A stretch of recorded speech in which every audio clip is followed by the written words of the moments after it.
Welcome back, Nightmare Zone survivors. Fox returns to State of Decay to answer your questions. I have a Word document here with a bullet list of your questions, and then I have a core question that will be the primary talking subject, which is going to be, what are the things that Undead Labs should add into the game, either for State of Decay 2 or 3? That'll be the main talking point, but let's go through the other questions. First one is, what is the value of a watchtower? Is it essential? It's not essential.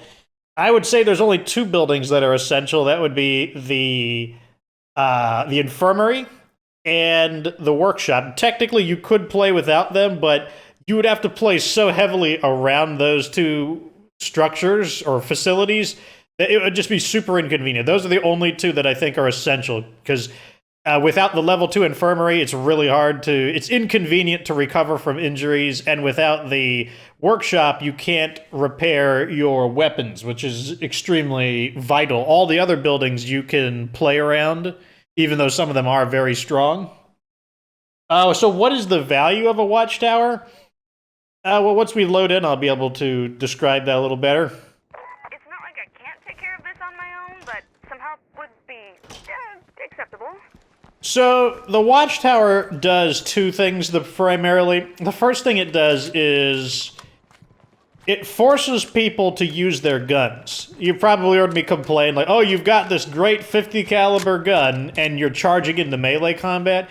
Well, the watchtower forces people to shoot their guns, which is why you do want to think about the position where it gives it the most overwatch. And it's also why it's annoying when you've got buildings that have like a rooftop which only serve to obstruct people's aim. Same with this, the low, even though this little roof makes the garden look really cute, it's so adorable. All it really does is obstruct your ability to hit zombies. And I'm not sure what function the roof serves, given that you would think that these need full sunlight. You know, plants need sunlight and water. That's how they produce their food. So, I don't know what the point of other than just to look cute. But yes, that's the first function of the watchtower. It allows you to force your allies to use the high-quality weapons that you are putting on them. The second use of the watchtower, and this is the one that requires you to gauge things a little better, is it can be used to keep you out of an invasion tier, which is one of the best uses of the watchtower. Where's my crossbow? Here it is. So let's take a look at my threat level. So if I had a red talon watchtower, which would be 3 times the strength of this, or if I had the sniper tower here, then with these two activated, which is so this thing making the ethanol is pushing me into red siege level. If I had a little more threat reduction, I could have those turned on, and I would be in yellow. And so that would be the difference between a red siege and a yellow siege, or basically a level 1 siege versus a level 2 siege. That's when the watchtower also comes in handy. So you can build a watchtower. Oh, looks like this character's getting tired. So if you can build a watchtower and it will keep you 1 invasion tier lower, then it's probably worth building. But if it doesn't bring you 1 invasion tier lower, it might not be worth building. But even if it doesn't, it still has the value of forcing the people in the watchtower to use their guns. So that is when the watchtower is useful. I properly equip myself like this. Very nice. Sounds like we have a horde outside. Yeah, it's right here. So the next question is, how do you know where to park? And I don't know where to park. That would be too strong of a word. But, okay, so we've got a full plague horde coming in. We'll have to deal with that. I'm not going to try to explain while we got a plague horde. Let's just go ahead and deal with the plague horde. Wow, they're rushing in here quickly, aren't they?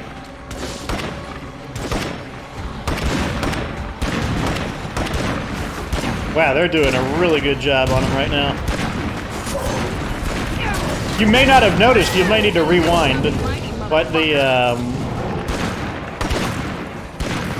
the bullets were actually...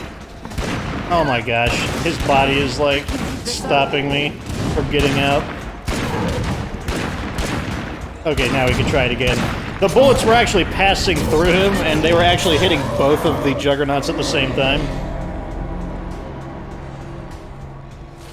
Some plague samples. 5 right there. That's quite good, actually. Fuck me, a screamer! Okay, let's just hop the fence and go deal with the screamer.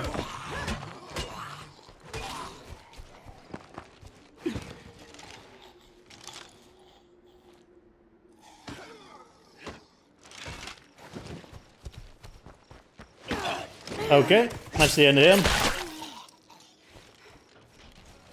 Okay, so that's a quick 200 influence or more from whatever bonuses we got from that. Are you trying to get sick?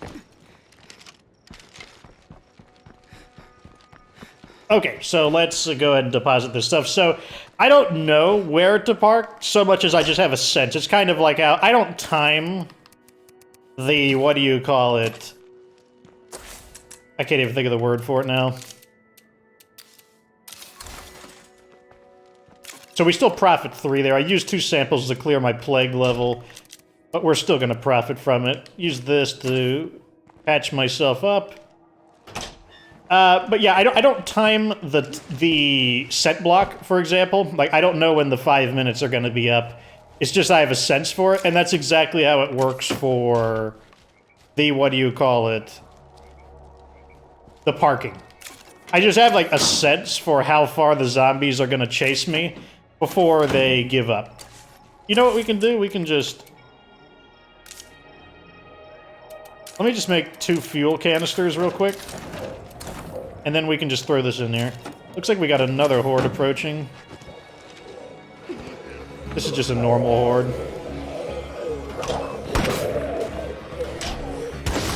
Okay, so the ethanol is being completed. Convert food to ethanol, and another convert food. So we just got 10 ethanol there. Wow, we got a lot of guys coming on in here.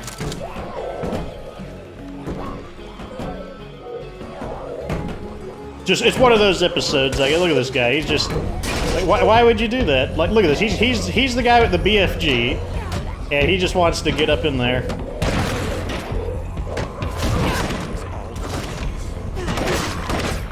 Now, I'm kind of using the Nightmare Zone to my advantage here by getting them to focus on me, and they'll run past my allies. Oh, he got blasted. That's why you want that watchtower there to watch the main entrance, since this is the primary path the zombies take to get in. Oh. Oh, they got him.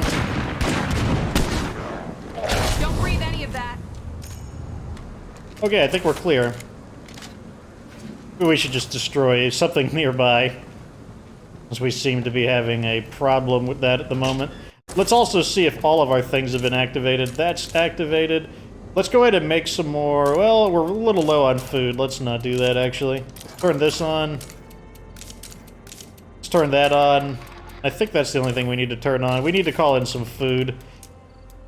Food traders. And let's go ahead and make some more ethanol. We had a siege recently, so we should be able to get away with it. I'm here with your food. You got what I want?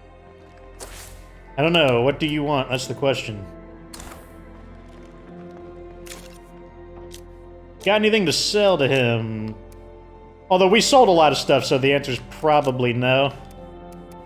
Okay, so to answer that question, how do I know where to park? Well, the first thing you want to do, you just want to observe how far away you can drive away from the zombies before they lose interest in you, and that's called leashing. That's an MMORPG term. Like where the if you get an enemy that's chasing you and you run away long enough, they will stop chasing after you. So some of the really old MMOs are not like that, such as EverQuest. In EverQuest, they will chase you forever, unless either A, something else gets their attention, or B, you load into another area, so you actually have to go through a loading screen to escape them. But most of the time, you'll get this effect called leashing, where the enemy will stop chasing you, and then they'll go back to what they were doing previously. So, you know, you just need to kind of get a sense for how far an enemy will leash. And once you've gotten a sense for that, what you can do is just keep a sense for who's chasing after you on the way to the location, and how far further you need to drive.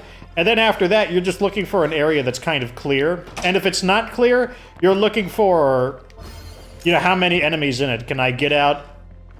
If I get out, is there time for me to enter stealth so that they look for the car, but not necessarily for me? Or am I gonna have to fight them? You know, is there like a screamer nearby that's just going to, you know, jeopardize the entire thing, etc.? There's like a lot of factors, and you just kind of make them...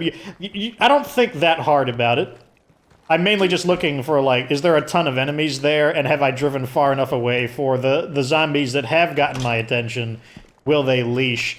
If you have somebody that makes your vehicle quieter, such as somebody who either has the driving skill, or if you have an auto mechanic... Let me see. If you have someone with auto mechanics, they get 50% vehicle stealth. If you have vehicle stealth, it's way easier to sneak past enemy zombies to not draw their attention.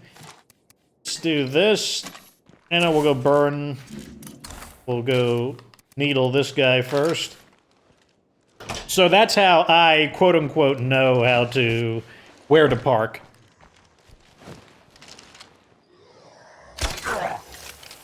Very nice. Okay, I want to destroy this over here. Probably just go on foot, to be honest.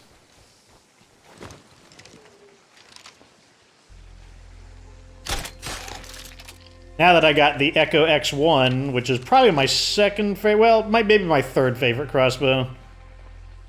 I would say the light crossbow is still ahead of it, and then of course the Echo X3 repeater is my absolute favorite. But this is the third. Just because it doesn't have the punch through, and it still has a scope, which is pretty nice. And now I can feel like I can kill the stragglers without really worrying about too much. Don't know what that guy was running for. Must have heard something. So the next question is the survey car random? The answer is yes. There is no guaranteed way to get a survey car. I mean, you can guaranteedly get a survey car if you just continuously change maps and search for survey cars. That is one guaranteed way to get it, but there's no way to assure that the map you're in will have a survey car, because it is indeed random. So let's... Fire in the hole! Firecrackers going. The next question is, how do you make SoD2 fun? I'm doing this shorthand, basically. He's played the game a lot, and he's like, it's getting kind of stale. What can I do to make the game fun? Well, the first thing I tell people, because I get this question relatively... It's not a common question, but it's somewhere between common and uncommon. And my answer would be... Getting low on that. State of Decay 2 is not a game that was designed to be played forever. It's not an MMORPG like World of Warcraft or Final Fantasy 15. It's not a game like Borderlands where you're intended to play it for a very long time. This is a game where, basically, you should just play it until you've had your fill of the game mechanics. You know, when you feel like, yeah, I've had my fun in the zombie simulator. You know, I did the zombie things, and now I'm done. And then you just take a break, and you go play something else. That's basically what you do. Nothing here. And then you come back to it later on. Like, that's how I played State of Decay 1. I just played it until I didn't want to play it anymore. Then I came back... Sometimes half a year later, sometimes 2 years later, I would come back and just play it again. And that's what I would recommend. Like, I don't think you can force the game to be fun. Like, I don't think that's the correct way to approach it. That said, if you're looking to freshen things up a bit, there are a few things I can suggest, and those would include... if you haven't worked your way up to Nightmare Zone, work your way up to Nightmare Zone. Nightmare Zone is a very different game than Standard Zone. And from what people tell me, because I've never played Dread Zone, but from what I understand, it's very different than Dread Zone. If you have already played Nightmare Zone, when is the last time you did a playthrough like I'm doing right here, where you just kind of do it like the original Nightmare Zone playthrough, where you didn't have any bonuses, just kind of going back to it super old school? It feels very different to not have any DLC, to have no boons, like I said, just going into it vanilla. It definitely has a unique feel to it, so that's another thing you could do. There's all kinds of self-restrictions you could play on yourself, but, you know, like, I wouldn't go too far into it. But those are some options. Let's call in medicine. Yo, anyone wants to trade? We got the goods. Hopefully I got all of the samples or the rucksacks of food from that guy. I can't remember if I did or not.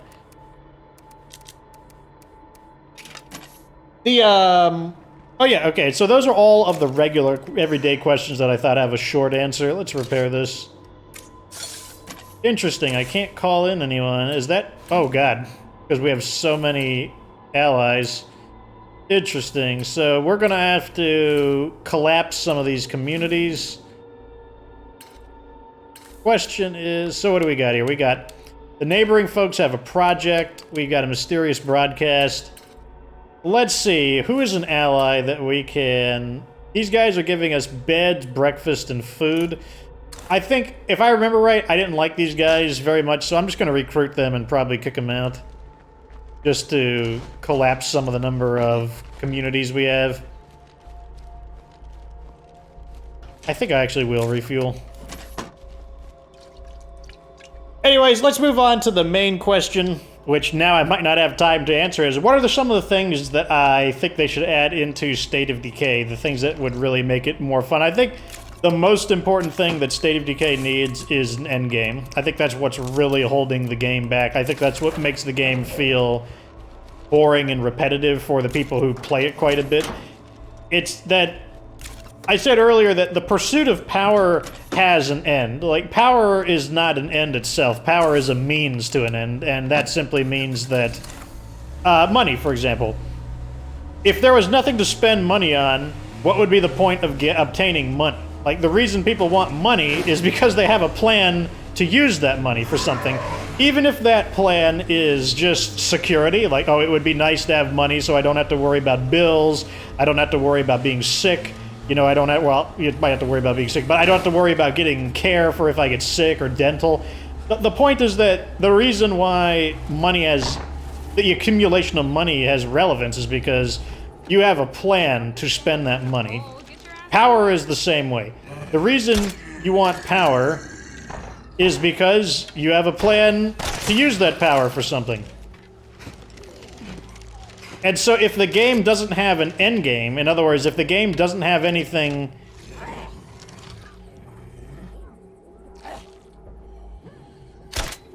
Well, of course he just makes a sudden movement before.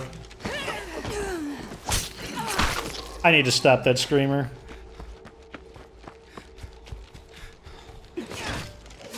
Maybe they'll... Okay, good, they stopped it. That could have been annoying. You don't see me. Get out of here. Do you seriously see me? Okay, good, he doesn't see me. But yeah, anyways, the accumulation of power is just the same. If you're accumulating power, like, typically there's a reason for it. Some people have a sense of completion from just maxing things out, but normally the game features some reason why you're obtaining all of this stuff, like, that would be your end game. Your end game is the high point of the game, where you need to combine everything you've learned, you need to, like, use your best equipment. It's time for you to, you know, really put everything you've learned, everything you've acquired to the test. It's supposed to be like a really... I'm gonna go ahead and buy the ammo since that's really cheap. It's like 1 influence each. But State of Decay doesn't have that. It's like... Hey. What do you have? Fishing? Hey, amigo. You got something for me? Okay. Wait, I already know what you're selling. I just need to see your skills. Chemistry. I think I'll go with fishing, actually. Hey, you're not dead. Which was the guy. Because we do need food. Where is the guy at? course, it's so dark I can't see. I hear his footsteps. Hey. No. Maybe he doubled back in here. Yeah, that's you. I'm finding all three of all of them except for the guy. I think that's him over there.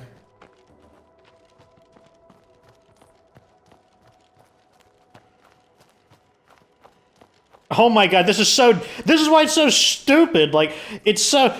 Okay, what they need to change, the darkness, it's too dark. It's stupid how dark it is. It's not fun. It's not immersive. It's not engaging. It's just dumb. Like, I'm looking around for this guy, and I can't find him because of how dark it is. It's so dumb. And it doesn't work that way in real life. In real life, I could have a better flashlight than this. I could have, like, a mag light, for example. And it wouldn't be hard to find a really high-powered flashlight. In fact, I already own a high-powered flashlight. Okay, here he is. So I think the darkness is just a terrible idea. And it's not that darkness can't be good. It's not that darkness can't play an important role in a game. But it has to be purposeful. There has to be a reason for it to be dark. Like, Subnautica is a good example. It's dark in Subnautica in order to represent, yes, the deep, dark ocean, but it's also to play into the various light mechanics. Like, you have your flashlight, you've got flares, you've got the light stick, you've got all these other things that provide light. Enjoy peace eternal, asshole. And in this game, I think it's just dumb. It's like the light is not interactive. The light does not enhance the game. It's just a hindrance. So that's something I would change, you know, like, they went overboard with the darkness. Let's deal with these incoming guys.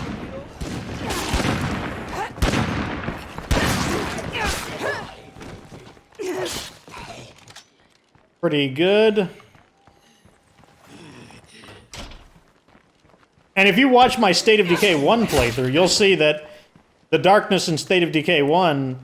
You can still play the game. I mean, God, like I said, I think they went too far with the darkness. And it doesn't serve a purpose. Other than to just be dark for the sake of being inconveniencing.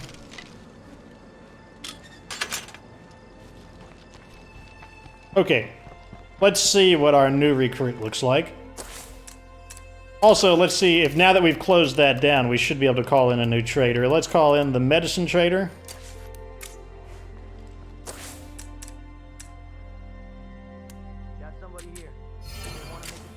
Joel, that's not you, it's you. It's Dorado. Hello?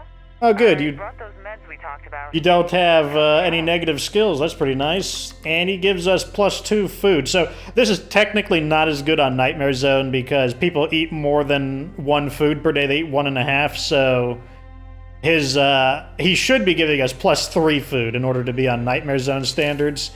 Another problem we have is we need another bed now. The question, though, is maybe we kick somebody out, now that we have him. Maybe we have a redundant skill.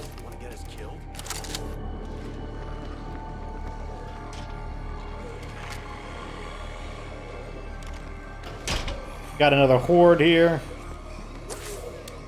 And we got the med trader, who might be in trouble.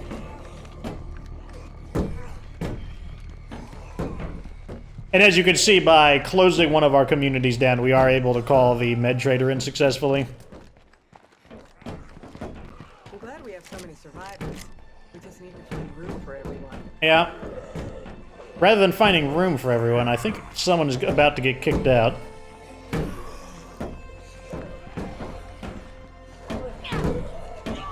So I guess the question is, what kind of endgame does State of Decay need? It needs some kind of great project to do. That's what it really needs. Like, the whole concept of State of Decay 2 is to, like, leave your legacy of, like, oh, like, you left a mark in the world. Like, you did this amazing thing. But you don't really do anything amazing. Like, the quest lines that you do are... That was a feral. Where are they? Okay, well, okay, it looks like they are. Got lucky and got one of them on the... That's fine, though, just getting one of them out of the way. Wow, look how inaccurate that is. That's terrible. Got him that time. I knew a feral would show up eventually. We had gone way too long. I'm guessing that's the feral inside there. Yep. Okay. All 3 ferals are down.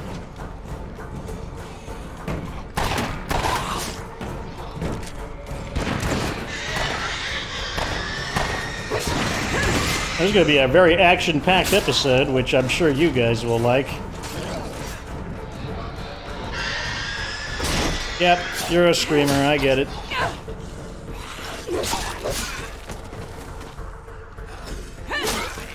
Okay. Not dead yet. Ah, let me just kill all of them from over here. Okay, so the Juggernaut's finally here.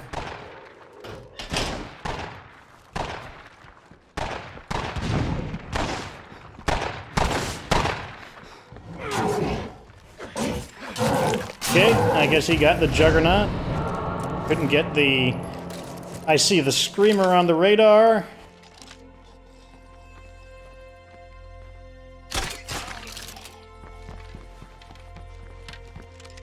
So one of the things that needs to coincide with an endgame mode, or an endgame, not a mode, a phase of the game. Look at this. Look how dumb this AI is, just literally standing out here, completely exposed. Is the game needs an escalation. There needs to be an increasing variety of zombies that appear as the game goes on. Like, you can encounter Juggernauts in, like, the first days of the game, and then after that there are no new enemies. Like, you've encountered all the zombie types. Like, can you imagine a game like Halo if in the first 1 or 2 levels they show you every single enemy in the game, and then for all 10 or 11 stages there's no new enemies? Like, there's no advancement in the types of enemies. Like, that's one thing I think is a gigantic weakness to State of Decay, is that there's no sense of escalation, there's no enemy progression. Another example is XCOM 2. XCOM 2 has kind of like a hidden arms race going behind the scenes where the enemy is teching up, they're getting more advanced soldiers, upgraded soldiers, new kinds of soldiers that they are bringing forth to oppose you. And they're not warning you about this. And one of the cool things about that game is that depending on how well you manage your army, Let's get down to business. you can either be ahead of the curve or behind the curve, where you can be fielding soldiers with very advanced upgrades compared to the enemy, or you can fall behind, where the enemies are starting to field their more advanced units in comparison to you. But in State of Decay, you don't have anything at all like that. The zombie outbreak does not really change and evolve. It doesn't really... Maybe the population of them changes, but that's like a really boring, basic way to escalate the game. Another example is if you watch my... how about other playthroughs that we have? We've got Subnautica and Oxygen Not Included. Subnautica, the deeper you go, the farther away from the starting area you go, you run into more dangerous creatures, crazier creatures, different types of situations that require new strategies to overcome. There is no progression at all like that in State of Decay. Only really the difficulties. The difficulties are the only thing that represents some kind of progression. And, like, that's one of the things that's really, really missing. That's why they really need an endgame. I think that is one of the... It held State of Decay 1 back. Breakdown helped with that, because Breakdown had the 99 levels that you could go through to try and have a sense of progression. Let me go ahead and buy this just so we can save samples. Because, like, we've got a decent amount of influence. But that's one of the big problems with State of Decay. It was a problem in State of Decay 1, and it's a problem in State of Decay 2. There needs to be an end game, there needs to be a progression and escalation, and there needs to be a greater objective to work towards. Like, that's what the game really needs. I would say another thing the game needs... I'm going to do a quick patrol, then we'll wrap the episode up. Another thing the game needs is to double down on the good ideas. Like, I think that the AI enclaves, they should be going even further with it. Like, you should be able to do stuff like bully enclaves. You should be able to extort them. You should be able to become like kind of like a make them into vassals. You know, like they give you tribute in exchange for your protection. Like, you know, you don't need to necessarily do errands for them anymore. But, like, you know, they've kind of, like, pledged their loyalty to you. Like, they're not really an ally. They're, like, a minion of yours. Look at this. Even more juggernauts. Let's snipe this guy real quick. Enjoy peace eternal, asshole. Oh, there's another one.